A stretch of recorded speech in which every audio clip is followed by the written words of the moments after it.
BJP की दबंग महिला ने मुसलमानों का किला किया फतेह। आतंकी हमले में खोया था परिवार, अब आतंक के खिलाफ ललकार।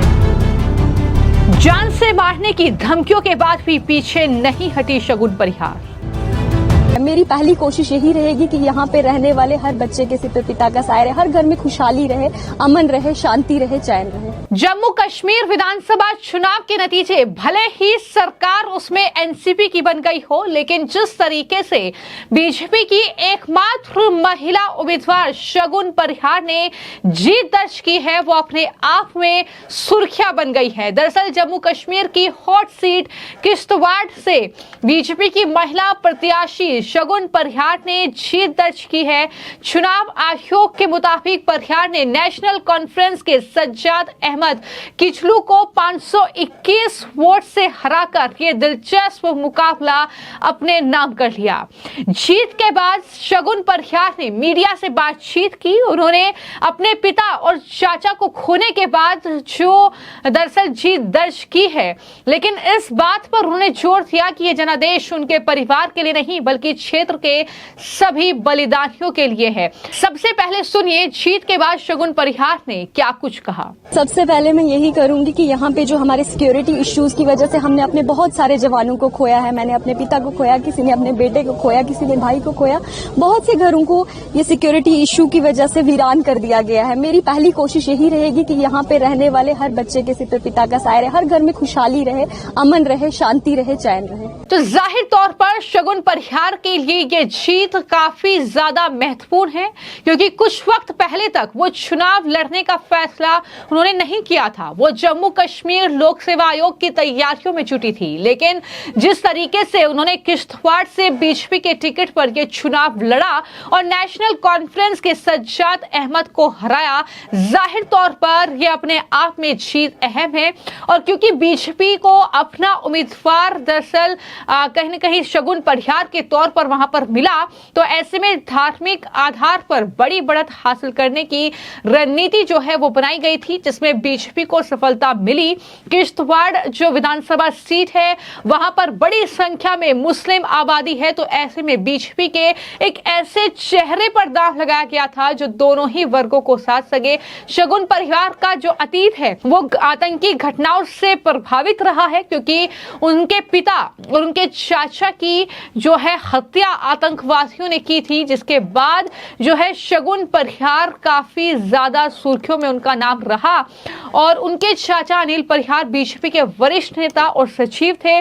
पिता और चाचा को खोने के बाद उनकी तरफ से इस बात पर जोर दिया गया कि यह जनादेश उनके परिवार के लिए नहीं बल्कि इस क्षेत्र के सभी बलिदानियों के लिए है। शगुन परिहार ने कांग्रेस के प्रत्याशी सज्जाद अहमद किचलू को हराया है और यह अपने आप में इस बात को कहीं ना कहीं बड़ी जीत बीजेपी को दिख रही है। और जीत के बाद जो है उन्होंने किश्तवाड़ के तमाम लोगों का आभार व्यक्त किया है। उन्होंने साफ तौर पर कहा कि जनता की सुरक्षा के लिए वो वहां पर काम करेगी। और इससे पहले प्रधानमंत्री भी वहां पर चुनावी रैली को संबोधित करने के लिए पहुंचे थे, जहां पर उन्होंने केंद्र शासित प्रदेश जम्मू कश्मीर में आतंकवाद को खत्म करने के बीजेपी के संकल्प का उदाहरण करार दिया था।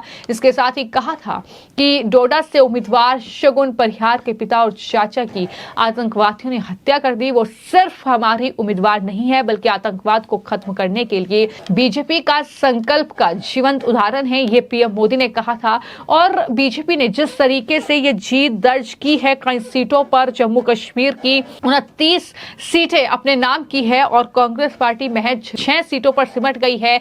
इस जीत के बाद बीजेपी के नेता जो है रैना, उनकी तरफ से क्या कुछ कहा गया है, जरा सुनिए। जम्मू कश्मीर विधानसभा के चुनावों में भारतीय जनता पार्टी की शानदार जीत हुई है। 29 विधायकों के साथ भारतीय जनता पार्टी ने रिकॉर्ड तोड़ जीत हासिल की है। ये अब तक का भारतीय जनता पार्टी का जम्मू कश्मीर में सर्वश्रेष्ठ प्रदर्शन है। जहां भारतीय जनता पार्टी ने 29 विधायकों के साथ शानदार जीत हासिल की है, वहीं भारतीय जनता पार्टी का मत प्रतिशत जो वोट शेयर है वो सभी राजनीतिक दलों से ज्यादा मत प्रतिशत है।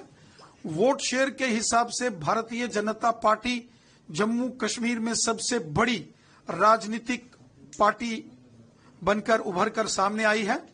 मैं जम्मू कश्मीर की जनता, विशेषकर जम्मू संभाग की जनता का हृदय से धन्यवाद करता हूं, जिन्होंने भारतीय जनता पार्टी को दिल खोलकर अपना सहयोग दिया है, बीजेपी को सपोर्ट किया है।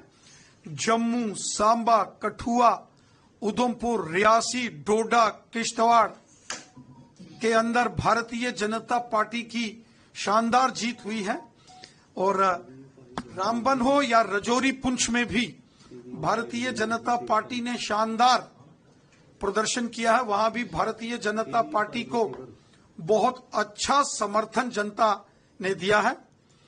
मैं उम्मीद करता हूं कि भारतीय जनता पार्टी, जिसने जनता की भलाई के लिए मोदी सरकार ने जो कार्य किए, हमारे चुने हुए प्रतिनिधि जम्मू कश्मीर की जनता, विशेषकर जम्मू संभाग की जनता, जिनके वो प्रतिनिधि हैं, यहां की बुलंद आवाज बनकर जम्मू कश्मीर विधानसभा में कार्य करेंगे और जनता के महत्वपूर्ण मुद्दों को विधानसभा में हल करवाने में कोई कसर नहीं छोड़ेंगे। चूंकि भारतीय जनता पार्टी की अपनी शानदार जीत हुई है, परंतु कश्मीर घाटी में भारतीय जनता पार्टी समर्थित जो निर्दलीय उम्मीदवार थे, जो इंडिपेंडेंट कैंडिडेट्स कश्मीर में, जिनको बीजेपी ने सपोर्ट किया था, और हमारे कुछ लाइक माइंडेड हमारे मित्र दल, सहयोगी दल,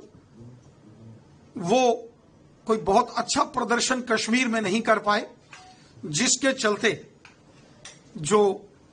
जिस प्रकार के समीकरण बनाने के लिए भारतीय जनता पार्टी विचार कर रही थी, उसमें थोड़ा कश्मीर घाटी में निर्दलीय और बीजेपी के मित्र दलों की जो वहां की परफॉर्मेंस के आधार पर अभी मुझे लगता है कि इस प्रकार का विषय नहीं सामने आ रहा है। जो भी सरकार जम्मू कश्मीर में बनेगी, जो भी मुख्यमंत्री जम्मू कश्मीर के अंदर बनेगा, केंद्र की नरेंद्र मोदी साहब की सरकार ने जैसे हमेशा चुनी हुई सरकारों का सहयोग किया है, यहां भी भारतीय जनता पार्टी केंद्र की सरकार पूर्ण सहयोग करेगी।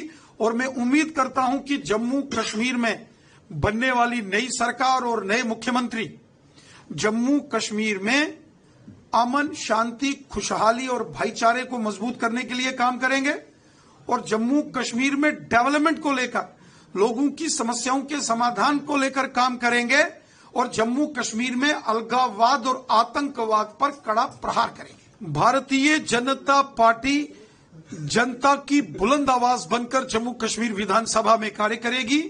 भारतीय जनता पार्टी के 29 चुने हुए विधायक पूरी ताकत के साथ जम्मू कश्मीर की जनता, विशेषकर जम्मू रीजन की जनता का प्रतिनिधित्व विधानसभा में करेंगे और जम्मू कश्मीर की खुशहाली, अमन, शांति और भाईचारे को मजबूत बनाने के लिए कार्य करेंगे। देखिए, जम्मू कश्मीर की असेंबली का धारा 370 के साथ कुछ लेना देना नहीं है।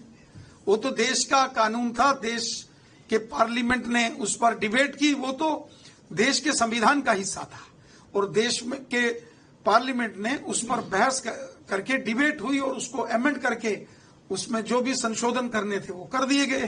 तो जम्मू कश्मीर की विधानसभा का धारा 370 के साथ कोई लेना देना नहीं है। श्री उमर अब्दुल्ला साहब को जम्मू कश्मीर में शांति, अमन, भाईचारा और खुशहाली, इसको प्राथमिकता देनी चाहिए और जम्मू कश्मीर की डेवलपमेंट के लिए सोचना चाहिए।